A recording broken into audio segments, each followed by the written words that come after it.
Hey everybody, Tutor Tom here, and welcome to a brand spanking new video. Today we're diving headfirst into the wild world of networking, specifically for you awesome folks tackling the CompTIA A+ certification exam.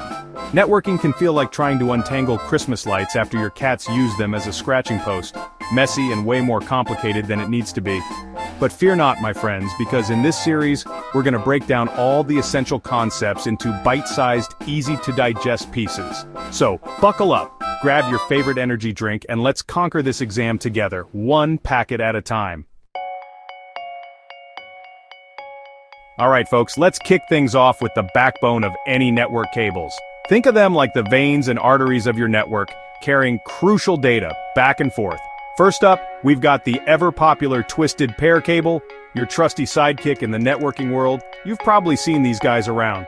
Cat 5e, Cat 6, Cat 6a, they're everywhere. They're like the different tiers of internet service. Cat 5e's your basic plan, Cat 6's got a bit more oomph, and Cat 6a, well, that's your fiber optic feeding speed demon, at least for shorter distances. Next, we've got coaxial cables, the OG of networking. You'll find these bad boys in cable TV setups. Think RG6 and RG59. And finally we arrive at the king of the hill, the speed demon, the data transferring champion fiber optic cable. This stuff is like the Autobahn of the networking world, using pulses of light to transmit data at ludicrous speeds. Alright, we've talked about the highways of our network. Now let's talk about the on and off ramps connectors. These little guys are what allow us to physically connect our devices to the network. First up, the rock star of the Ethernet world, RJ45. This 8-pin connector is what you'll find on most Ethernet cables and ports. Next we've got its little brother, RJ11.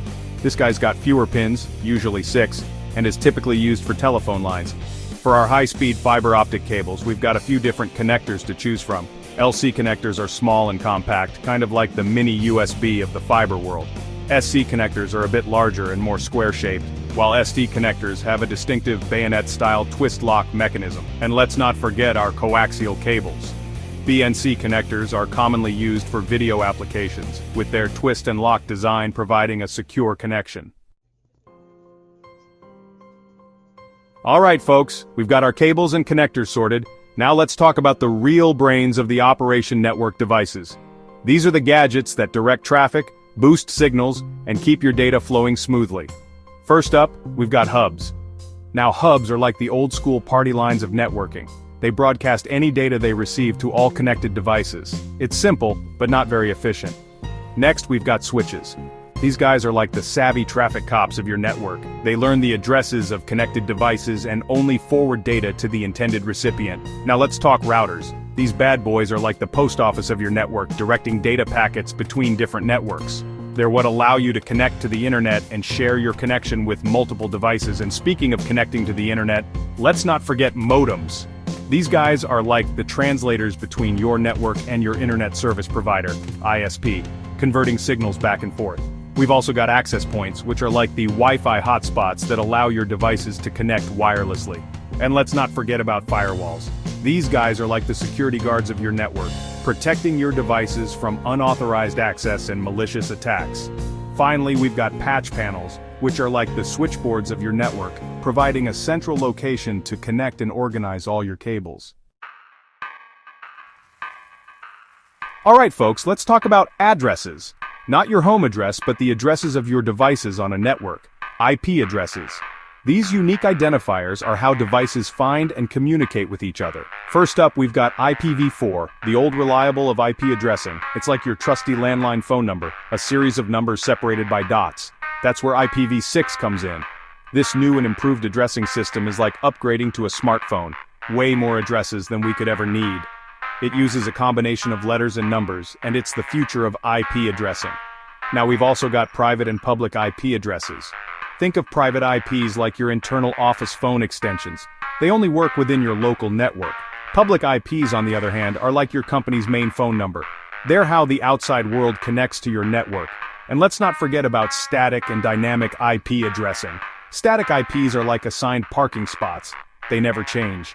Dynamic IPs, on the other hand, are like finding a parking spot in a busy city. They're assigned as needed and can change over time. Finally, we've got DHCP, the Dynamic Host Configuration Protocol. This handy protocol is like the parking attendant of your network, automatically assigning IP addresses to devices as they connect. And then there's DNS, the domain name system, which is like the internet's phone book, translating human-readable domain names like google.com into IP addresses that computers can understand. Chapter 5. Subnetting, Slicing and Dicing Your Network Pie. Hold on to your hats, folks, because we're about to dive into the slightly more technical world of subnetting. Don't worry, it's not as scary as it sounds. Think of subnetting like dividing your house into different rooms. Each room still belongs to your house, but it has its own specific purpose and maybe even its own set of rules. So, why bother with subnetting? Well, it helps to organize your network, improve security, and even boost performance. Now, subnets are defined by something called a subnet mask. These masks look like IP addresses but with a twist. They use a special notation like /24/16 or /30 to tell us how many bits are used for the network portion of the address and how many are left for individual devices. Don't worry too much about the math behind it, but just know that a smaller subnet mask like /24 means a larger subnet with more available IP addresses, while a larger subnet mask like /30 means a smaller subnet with fewer addresses. Subnetting might seem a bit intimidating at first, but trust me, once you grasp the basic concepts, it's like riding a bike. You'll be subnetting your network like a pro in no time. Chapter 6. Wireless Standards. Surfing the airwaves of data.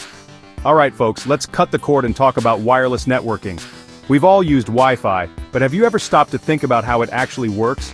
There's a whole world of wireless standards out there, each with its own quirks and capabilities. First up, we've got the 802.11 family of standards, which is like the royal family of Wi-Fi. You've got your 802.11a, 802.11b, 802.11g, 802.11n, 802.11ac, and the latest and greatest 802.11ax, also known as Wi-Fi 6. These standards dictate things like frequency, speed, and range. For example, 802.11n operates on both the 2.4 GHz and 5 GHz frequencies, while 802.11ac is all about that 5 GHz life for faster speeds. Speaking of frequencies, 2.4 GHz is like the busy city street of Wi-Fi, lots of devices using it, which can lead to congestion and slower speeds. 5 GHz is like the express lane, less crowded and faster, but with a shorter range. Choosing the right wireless standard and frequency depends on your needs. If you need the absolute fastest speeds and have a lot of devices, 802.11ax on the 5 GHz or 6 GHz band is the way to go. But if you're just browsing the web and checking email, 802.11n on the 2.4 GHz band might be all you need.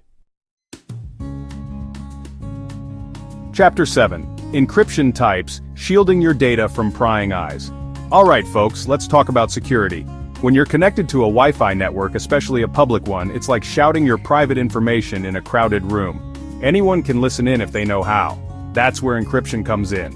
Encryption is like putting your data in a secret code that only authorized devices can decipher. First up, we've got WEP, Wired Equivalent Privacy. Now, WEP is like that old, rusty lock on your grandma's shed. It might have worked back in the day, but it's easily broken nowadays. Then came WPA, Wi-Fi Protected Access, which was like upgrading to a deadbolt lock. It was much more secure than WEP, but it still had some vulnerabilities. Next, we got WPA2, which was like adding a security system to your house. It was even more secure than WPA and became the standard for Wi-Fi security for many years. But as technology evolves, so do the bad guys trying to break in. That's why we now have WPA3, the latest and greatest in Wi-Fi security. It's like having a state-of-the-art security system with motion sensors, cameras, and laser beams. When choosing a Wi-Fi network, always look for WPA2 or WPA3 encryption. And if you're setting up your own network, make sure you choose a strong password. Remember folks, security is key. Protect your data like you would your most valuable possessions. Stay safe out there. And there you have it folks. We've covered a ton of ground in this video, from the different types of cables and connectors to the intricacies of subnetting and encryption. I know it's a lot to take in, but remember, you don't have to memorize everything at once. Just take it one step at a time, practice what you learn, and don't be afraid to ask questions. You've got this. And hey, if you found this video helpful, Be sure to give it a big thumbs up, subscribe to the channel for more awesome content, and don't forget to ring that bell so you don't miss any future uploads. Now go out there and ace that CompTIA A+ exam.